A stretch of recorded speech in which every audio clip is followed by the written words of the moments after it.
ကဲပရိသတ်ကြီးရေ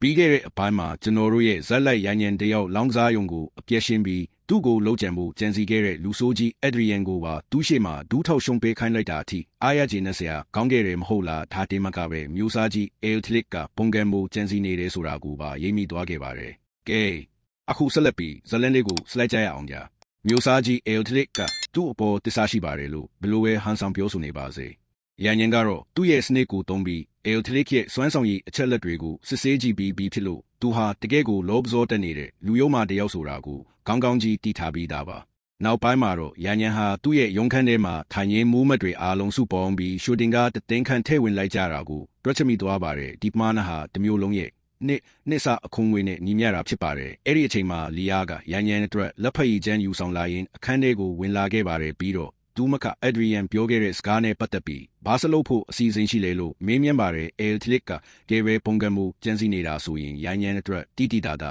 NH အီလာနန်လို့ပါပဲရန်ညံကတော့လီယာကိုစိတ်အေးထားဖို့ပြောပြီးသူမရဲ့စိုးရင်ပူပန်မှုကိုနားလည်ပေမဲ့အလောတကြီးလှုပ်ရှားမလို့ကြောင်းအားမခံလိုက်ပါတယ်ရန်ညံကအေလ်ထလစ်ပုံကံမှုကျန်းစီနေတာကိုသူတီးပြီးသားဖြစ်ပြီးသူ့ဘက်ကလည်းတံပြန်လှုပ်ရှားနိုင်တဲ့အကွက်ရှိနေတယ်လို့ဆိုပါတယ်ဒါပေမဲ့လီယာကဘာကြောင့်အောင်အေးသေးခံပြီးစောင့်စမ်းနေရတာလဲလို့မေးတဲ့အခါရန်ညံကမလှုပ်ရှားခင်မှာအေလ်ထလစ်ရဲ့နောက်ွယ်ကနေဘယ်သူတွေကပူးပေါင်းပါဝင်ပြီးအလုပ်လုပ်ပေးနေလဲဆိုတာကိုအရင်ဆုံးအသေးအချာတီးဖို့လိုအပ်တယ်လို့ပြန်ဖြေပါတယ်ရန်ညံကသူကိုတိုင်ကတော့လူမြင်ကွင်းလင်းပွင့်တဲ့နေရာမှာရှိနေပြီးရန်သူတွေကတော့မောင်ထဲမှာကောင်းကောင်းကြီးဖုံးအောင်နေတာဖြစ်လို့အကွက်တစ်ခုမားရွှေ့လိုက်တာနဲ့အခြေအနေတွေအားလုံးယုံရင်းဆန်ခတ်ဖြစ်သွားနိုင်ကြောင်းပြောပြပါတယ်ဒါကြောင့်ရန်ညံကအခြေအနေမှန်ကိုအောက်ခြေသိမ်းမတိရသေးခင်ထိတော့သူဘာမှမသိတဲ့လူတစ်ယောက်လိုဖြစ်နေတယ်လို့အေလ်ထလစ်ကိုယုံကြည်စေချင်နေတာပါအဲ့ဒီအချိန်မှာပဲအခြားတစ်ဖက်မှာတော့မျိုးစားကြီးအေလ်ထလစ်ဟာမော်ကွန်းချုပ်ကြီးမဲကွန်းနဲ့တိတ်ဆိတ်စကားပြောနေပြီးရန်ညံကနေရွယ်သေးပြီးနေစားကြီးရှေ့မှာအစွမ်းပြတ်ချင်စောတက်နေတာမို့လို့စိုးရင်စရာမရှိပါဘူးအလောတကြီးလှုပ်ရှားမလို့ပါဘူး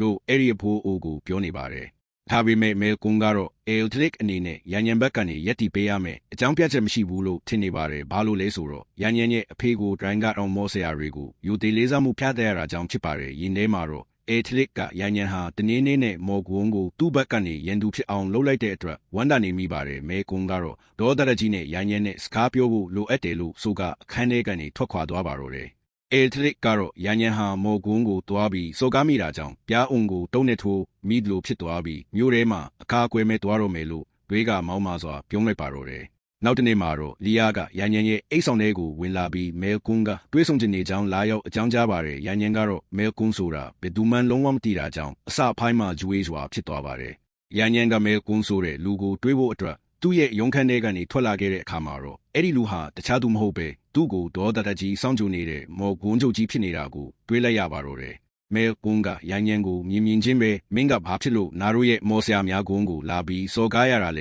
လို့ဒေါ်တကြီးအိုဟစ်မေးမြန်းပါတယ်ရန်ညံကအကြောင်းသွားပြီးနားကအနုံးကမော်ဆရာများကွန်းကိုစော်ကားမိလို့လေလို့ပြန်မေးလိုက်ပါတယ်မဲကွန်းကရန်ညံကိုဘာမှမသိလို့ဟန်ဆောင်မနေဘူးပြောပြီးရန်ညံကိုအတိုင်းလက်မရေးထိုးထားတဲ့လူခေါ်စာချွန်လွာကိုထုတ်ပြပါတယ်အဲ့ဒီစာထဲမှာရန်ညံကအခုလုံးမဲ့ရေကာရာစီမံကိန်းဟာမော်ဆရာတွေအတွက်မဟုတ်ဘူးလို့အတိအကျရေးသားထားတာဖြစ်ပါတယ်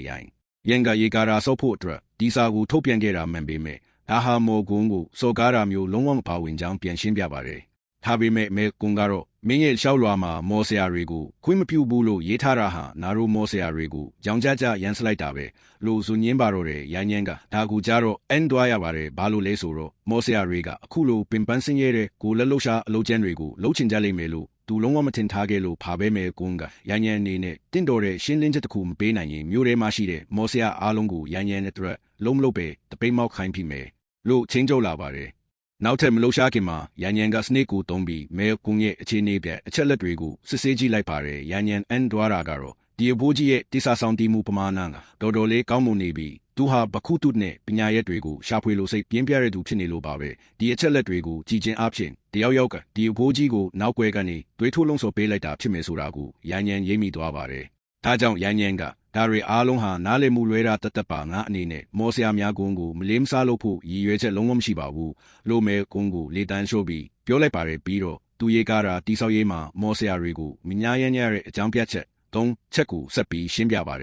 ်ပထမအချက်မော်ဆရာတွေရဲ့မော်အင်အားပမာဏဟာကန့်သက်ချက်ရှိတာကြောင့်စီမံကိန်းတက်မဲ့ရဲ့အတွင်းအမိဘီစီဖို့မတေးချပါဘူးဒုတိယအချက်မော်ဆရာတယောက်ကိုနာယန်ခတ်အရန်ကိုဈေးကြီးလွန်းလာပါတယ်အဲ့ဒီပိုက်ဆံနဲ့တင်တာမန်လိုချန်မှာတ တစ်စေရောက်လောက်ကိုအလွယ်တကူညားရဲနိုင်ပါတယ်တတိယအချက်မော်ဆရာများစုဟာဂုံရဲ့အရေးအောက်မှာတက်တောင့်တက်တာနေထိုင်ကြပြီးတာမန်ပြည်သူတွေကိုတော့ဖိပယ်ထားကြပါတယ်ဒါကြောင့်မို့လို့နေမြေရဲ့ခေါင်းဆောင်တစ်ယောက်အနေနဲ့တာမန်ပြည်သူတွေရဲ့စာဝတ်နေရေးကိုပိုပြီးထူးကျူးဆိုင်စဉ်းစားပေးရတာဖြစ်ကြောင်းပြောပြလိုက်ပါတယ်မဲကွန်ကပြန်ပြောတာကတော့နာရိုကဘာမှာအရာရာတိုင်းကိုမောပညာနဲ့ပဲလက်ညှိုးထိန်ချုပ်ထားတာမောပညာအထုံပိုင်းမီမရှိတဲ့သူတွေဟာမော်ဆရာတွေရဲ့အောက်မှာပဲရှိတင်တာပေါ့လို့ဆိုပါတယ်ရိုင်းညံကမဲကွန်ပြောတဲ့စကားဟာလောလောဆယ်လက်ရှိအခြေအနေအရမှန်ကန်ပေမဲ့သူကတော့ဒါကိုသဘောမကျဘူးလို့ပြန်ပြောပါတယ်သူကတာမန်ပြည်သူတွေဟာမော်ဆရာတွေထက်နှိမ့်ကြတဲ့သူတွေမဟုတ်ဘူးဆိုတာကိုလူတိုင်းမြင်တွေ့သွားအောင်တက်တည်ပြချင်တာဖြစ်ပါတယ်မဲကွန်ကတော့မင်းနေနဲ့ငါတို့နဲ့ရန်သူချစ်ချင်မှုဆိုရင်အခုပြောလိုက်တဲ့စကားကိုချက်ချင်းပြန်ရုပ်သိမ်းရလိမ့်မယ်လို့ရိုင်းညံကိုထပ်ပြီးတတိပေးပါတယ်ဒါပေမဲ့ရိုင်းညံကတော့အရှုံးပေးပဲမမရက်တီလိုက်ပြီးမင်းရဲ့စကားပြောလေးတန်းကိုစင်ကျင်စဲမဟုတ်ရင်လီယာကိုမင်းရဲ့လေဘင်းကိုလီးခိုင်းလိုက်မယ်လို့အေးဆက်ဆက်နဲ့ပြက်သားသားချင်းချုပ်လိုက်ပါတော့တယ်ချက်ချင်းပဲလီယာကမဲကုန်းရဲ့လေဘင်းကိုဓားမြောက်နဲ့ကွက်တီတေးလိုက်ပြီးသူမှဘယ်လောက်ထိတီပေါပြောနေတာလဲဆိုတာကိုတက်တည်ပြလိုက်ပါတော့တယ်မဲကုန်းဟာလေဘင်းကိုဓားနဲ့တိတ်ခတ်လိုက်ရတဲ့အခါလက်ချက်သွားပြီးရိုင်းညံဘာတွေပြောနေတာလဲဆိုတာကိုအသေးတန်မင်းမြန်းပါတော့တယ်ရိုင်းညံကတော့ဒါဟာအလကားချင်းချုပ်နေတာမဟုတ်ပဲဒီလိုလုံးပိုင်ခွင့်ရှိတဲ့ဥပဒေစစ်အမှန်တည်ရှိနေကြောင်းပြောပြလိုက်ပါတယ်ပြီးတော့သူ့ရဲ့စိတ်ရှိသည့်ခံမှုကိုထပ်ပြီးစမ်းတက်ချင်ရင်တော့လီယာကိုလေဘင်းလိခန့်လိုက်မှာဖြစ်ပြီးတရားရုံးကဘယ်သူဘက်ကရက်တီမလဲဆိုတာကိုစောင့်ကြည့်ရုံပဲလို့မဲကွန်းကိုဆိုလိုက်ပါတယ်ရိုင်းညံကကဲတီပြောနေတာကိုတီးသွားတဲ့အခါမှာတော့အဖိုးကြီးမဲကွန်းဟာကြောက်လန့်တကြားနဲ့အသက်ချမ်းသာပေးဖို့ဒူးထောက်တောင်းပန်ပါတော့တယ်အဲ့ဒီအချိန်မှာရိုင်းညံကထူးဆန်းတဲ့အချက်တစ်ခုကိုတီးထားမိလိုက်ပါတယ်ဒီလိုအကျက်တဲအခြေအနေမျိုးမှာတောင်မဲကွန်းရဲ့သူ့အပေါ်တိစာဆောင်တီးမှုပမာဏကလုံးဝလျှော့ကျမသွားတာပဲဖြစ်ပါတယ်။ဒါကြောင့်ရိုင်းညံဒီအဖိုးကြီးဟာတခြားလူတယောက်ရဲ့အတုံးချက်ခံတားကောင်ဖြစ်နေရရှာတာပဲလို့တွေးမိပြီးတနာစိတ်ဝင်သွားခဲ့ပါတယ်။သူကလေဘင်းသားကိုဖယ်လိုက်ဖို့လီယာကိုအမိန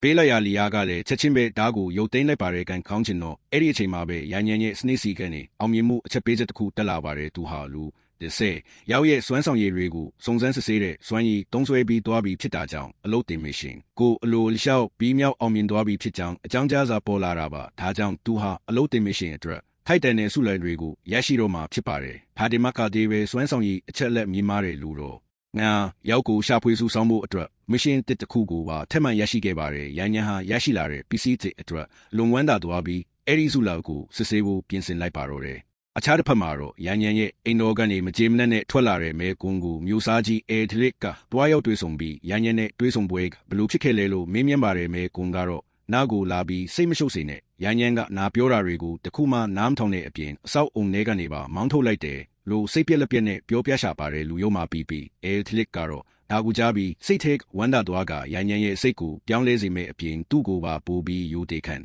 ်ညာလာစေမဲ့အကြံကောင်းတစ်ခုရှိတယ်လို့မဲကွန်ကိုတွေးထိုးပါတယ်သူကစောက်လို့ရဲ့အလုသမားတွေကအလုံးမလုံးပဲတပိတ်မောက်ညင်းဆန်ကြတဲ့အခါရိုင်းညံဟာအကူညီတောင်းမှုနားစီကိုပဲအပြေးလွှားလာရတော့မှာပေါ့လို့ဆိုပါတယ်မဲကွန်ကဒါကူကြတော့အန်လွှားပြီးရိုင်းညံကတာမန်ထက်ပူကောင်းတဲ့အခကျင်းငွေနဲ့ကင်းလန်းချက်တွေပေးထားတာတောင်ပြည်သူတွေကဘာဖြစ်လို့အလုံးလုံးဖို့ညင်းဆန်ရမှာလဲလို့မေးမြန်းပါတယ်အေယိုထလစ်ကတော့အဲ့ဒီအောက်ခြေလူတန်းစားလက်သမားတွေဟာအလုံးမလုံးပဲအပြင်းထိုင်အချိန်ဖြုံးနေကြရင်ရိုင်းညံနေနဲ့သူတို့ကိုတေချာပေါ်စိတ်ပြတ်သွားလိမ့်မယ်လို့ယုံမှစွာဆက်ပြောပါတယ်ဟာဝီမဲကွန်ကတော့အေယိုထလစ်ရဲ့ကင်းလန်းချက်ကိုပြက်သားသားညင်းပေးလိုက်ပါတယ်သူကနားမရှိတဲ့တခုတည်းသောပစ်နာကရိုင်းညံကမော်ဆရာတွေကိုမညားတာပဲရှိတာရိုင်းညံရဲ့အစီအစဉ်တွေကိုဖျက်ဆီးပြဖို့အထီတော့နားမှာဘာရည်ရဲချက်မှမရှိဘူးလို့ပြောလိုက်ပါတယ်အေယိုထလစ်ကတော့မဲကွန်ရဲ့ညင်းဆမှုကိုကြားပြီးစိတ်ပြတ်သွားပေမဲ့အာမရှိုးပဲအဲ့ဒီအောက်ခြေပြည်သူတွေဟာဘာမှအသုံးမကျတဲ့အကောင်တွေဖြစ်လို့အခုလိုစင်းရဲဒုက္ခရောက်တာထိုက်တန်ပါတယ်ဆိုပြီးမဲကွန်ကိုဆက်လက်စီယုံဖို့ချေဦးစားပါတော့တယ်လူယုံမှာမျိုးစားကြီးအေထလစ်ကမဲကွန်ကို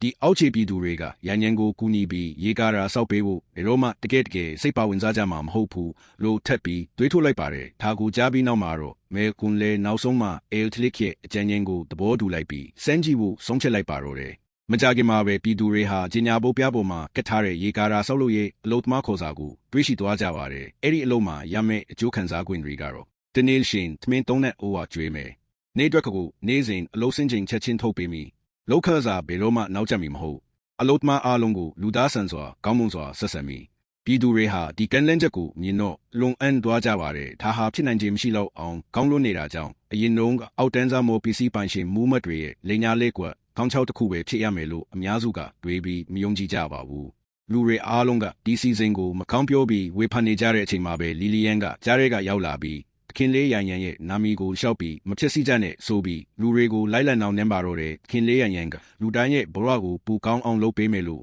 ့သူမကိုကတိပေးထားကြောင်းပြောပြပါတယ်ဒါကိုကြားတော့လူတွေကဟာဟာရေမောကြပြီးလီလီယန်တယောက်အတိတ်ပဲမရှိတာတွေရှောက်ပြောနေတယ်လို့ထင်ကြပါတယ်အချို့ကဆိုရင်လီလီယန်ကရန်ရန်ကိုသဘောကျနေလို့အခုလိုရှေ့ကနေကာဝယ်ပေးနေတာဖြစ်မယ်လို့တောင်ဆောင်မြောင်းလောင်ပြောင်းကြပါတယ်လီလီယန်ကတော့သူတို့ပြောတာတွေကိုဂယူးမဆိုင်ပဲမတ်ပုံတင်လက်ခံနဲ့ဝန်နှန်းစီသွားပြီးသူမနဲ့သူမရဲ့အဖေရေးကားတာစီမံကိန်းမှာပါဝင်ခြင်းတယ်လို့ပြောလိုက်ပါတယ်ဝန်နှန်းကသူမရဲ့အဖေကိုတော့လက်ခံပေမဲ့လီလီယန်ကိုတော့ညှင်းပယ်လိုက်ပါတယ်လီလီယန်ကသူမဟာတမရဲ့မိန်းကလေးတယောက်ဖြစ်ကြောင်းကန့်ကွက်ပြောဆိုပေမဲ့ဝန်ထမ်းကခင်လေးရိုင်ညန်ကအသက်18နှစ်မပြည့်သေးတဲ့သူတွေကိုအလုံးခန့်ဖို့အတိအကျအမိန့်ပေးထားတယ်နာတို့သာခင်လေးဝယ်ရမှာခန့်လိုက်လို့သူတီးသွားရင်နာတို့အားလုံးအပြစ်ပေးခံရလိမ့်မယ်လို့ရှင်းပြီးပါတယ်ထို့နောက်ဝန်ထမ်းကလီလီယန်ရဲ့အဖေကိုအခုလိုအသေးစိတ်ရှင်းပြပါတယ်အဖိုးတနေ့ကို8နာရီပဲအလုပ်လုပ်ရမယ်ထမင်း3နဲ့ကျွေးမယ်တနေ့တာအတွက်လောက်ခတ်ကခြေတင်က30ပြားရမှာဖြစ်ပြီးညနေအလုပ်စင်းတာနဲ့ချက်ချင်းရမယ်ဒီစာရွက်ပေါ်မှာလက်ပွေနှိပ်ပြီးမနှက်ပြန်ဆောက်လုပ်ရေးလုပ်ငန်းခွင်ကိုလာခဲ့ပါတော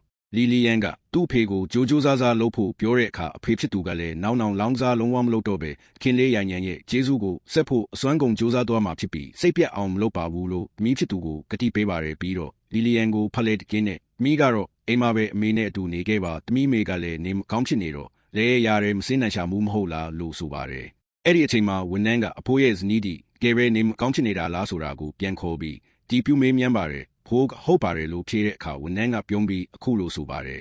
အဖိုးဇနီးကအလုံးလုံးเสียမလို့ပါဘူးတကယ်တော့ခင်လေးရိုင်ညံကရေကားရာမှာလုံးမဲ့အလုတ်သမားတွေရဲ့မိသားစုဝင်အားလုံးကိုအလုတ်သမားတန်းလျာယာယီနေအိမ်စီကိုအခမဲ့အရှိပြောင်းနေထိုင်ခွင့်ပေးထားပါတယ်ရေကားရာဆောက်လုပ်ပြီးတဲ့အထိအဲ့ဒီမှာအလကားနေထိုင်စားတော့နိုင်ပြီးသွားရင်တော့အိမ်ပြန်လို့ရပါတယ်ဗျာဒီစကားကိုကြားလို့ရတဲ့လီလီယန်ရဲ့အဖေဟာအလွန်ဝမ်းသာပြီးမျက်ရည်တွေဝဲကဝန်တန်းရဲ့ရှေ့မှာဒူးထောက်ပြီးကျေးဇူးတင်ပါတော့တဲ့ဝန်တန်းသူ့ကိုတွဲထူပေးပြီးသူတို့သားဖနှစ်ယောက်ကိုနေထိုင်မဲ့အခန်းသွားရွေးဖို့အတွက်လူလွတ်ပြီးလမ်းပြခိုင်းလိုက်ပါတယ်ဒါကိုမြင်လိုက်ရတဲ့ဘေးကလူအုပ်ကြီးဟာရင်ထဲမှာမျောလင်းချက်အသစ်တွေဖြစ်ပေါ်လာပြီးတခင်လေးရန်ညံကကဲပဲအမှန်အတိုင်းပြောနေတာဖြစ်မယ်ဆိုပြီးအုံကြွတ်နဲ့ဝမ်းသာပျော်ရွှင်ကုန်ကြပါတယ်သူတို့ရဲ့အမြင်တွေချက်ချင်းပြောင်းလဲသွားပြီးဒါဟာသူတို့အတွက်ဘဝတစ်ဖို့အခွင့်အရေးပဲဆိုပြီးအလို့ဝင်ဖို့အတွက်လူရက်တန်းစီပြီးမက်ပုံတင်ကြပါတော့တယ်အခြားတစ်ဖက်အိတ်ဆောင်ထဲမှာတော့စနစ်ကရန်ညံကိုမစ်ရှင်အောင်မြင်တဲ့အတွက်ကွန်ပျူတာကားဆိုပြီးစုလိုက်အနေနဲ့လက်တီရဲ့အာညွန်ပို့စ်ဖိတ်ဓာတ်ခဲစာပုံစံချမ်းကိုပေးအပ်လိုက်ပါတယ်ရန်ညံကတော့ဒါကိုတိတ်ပြီးဘောမကြပါဘူးဘာလို့လဲဆိုတော့ရှက်စစ်တပ်အားပေးဆက်တိဆောက်တာမျိုးမရှိသေးဘဲနဲ့ဒီဓာတ်ခဲကဘာမှအသုံးဝင်လို့ပါပဲရန်ညံက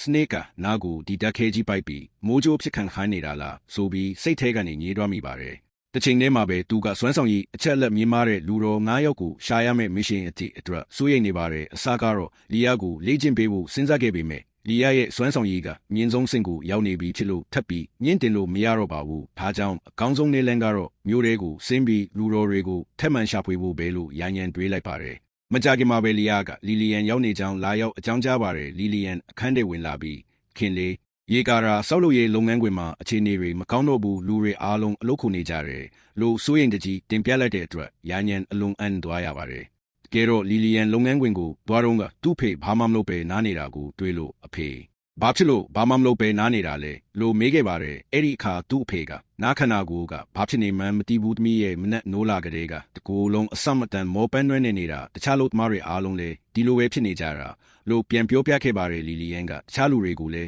ခင်လေးရိုင်ညံကဒီလောက်ကောင်းတဲ့အခွင့်အရေးတွေပေးထားပါရဲ့နဲ့ဘာလို့အလုပ်ခုနေကြတာလဲလို့အော်ဟစ်မေးမြန်းခဲ့ပေမဲ့အလုပ်သမားတွေကတော့ငါတို့ကပြင်းလို့အလုပ်ခုနေတာမဟုတ်ပါဘူးတမီးရဲ့မနက်ကလေးကတကူလုံးထူးထူးဆန်းဆန်းကြီးနေလို့မကောင်းဖြစ်ပြီးအင်အားတွေလုံးဝကုန်ခဲနေလို့ပ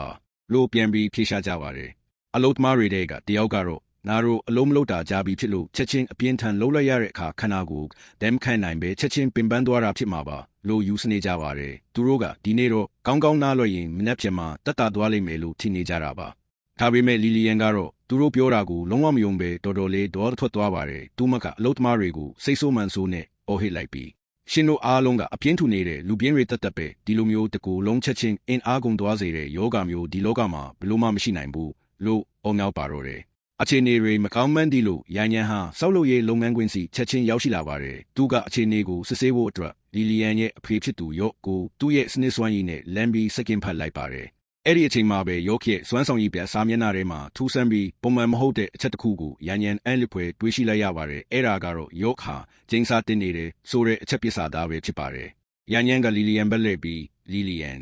ဒီအလုတ်မာတွေကနေမကောင်းဖြစ်နေတာဒါမှမဟုတ်ပြင်းနေကြတာမဟုတ်ဘူးသူတို့တွေကျင်းစာတိုက်ခံထားရတာလို့အမှန်အတိုင်းပြောပြလိုက်ပါတယ်တကယ်တော့ဒီဆောက်လုပ်ရေးလုပ်ငန်းခွင်ရဲ့မြေအောက်ထဲမှာအလွန်ပုတ်ဆက်ညစ်သေးတဲ့စွမ်းအင်ဆိုးတွေထုတ်လွှတ်နေတဲ့ထူးဆန်းတဲ့ကြောက်တုံးတုံးကိုမြုပ်နှံထားတာဖြစ်ပြီးအဲ့ဒီကြောက်တုံးကထွက်တဲ့စွမ်းအင်တွေကအလုတ်မာတွေကိုအခုလိုအင်အားကြီးနဲ့အောင်တက်ရောက်မှုပေးနေတာဖြစ်ပါတယ်အခြေအနေကထင်ထားတာထက်ပုံမဆိုးဝါးလာတဲ့အတွက်ရန်ရန်ဟာတူဝက်ဖဲ့အနေနဲ့တင်ထားတဲ့မြေအောက်စူးစမ်းရှာဖွေတိုင်းတာခြင်းဆိုတဲ့စွမ်းရည်ကိုထုတ်သုံးမှုဆုံးဖြတ်လိုက်ပါတယ်ကဲတော့သူဟာဒီစွမ်းရည်ကိုရေကာတာဆောက်လုပ်ရေးလုပ်ငန်းတွေအရှင်ဟုန်နဲ့စတင်လေပတ်တဲ့အချိန်ကြာမှသုံးဖို့စောင့်ဆိုင်းနေခဲ့တာပါဒါပေမဲ့အခုလို Airtlick နဲ့ Meg တို့ရဲ့ရုံမာတဲ့အကွက်ကျင်းစားကြောက်တုံးကြောင့်အလုတ်သမားတွေအခက်တွေ့နေရပြီဖြစ်လို့ရန်ရန်အနေနဲ့ရွေးချယ်စရာမရှိတော့ပဲဒီစွမ်းရည်ကိုအခုချက်ချင်းထုတ်သုံးပြီးမြေအောက်ကဘာမှမသိတဲ့ကြောက်တုံးဆိုးကိုရှာဖွေဖျက်ဆီးပေးဖို့ပြင်ဆင်လိုက်ပါတော့တယ်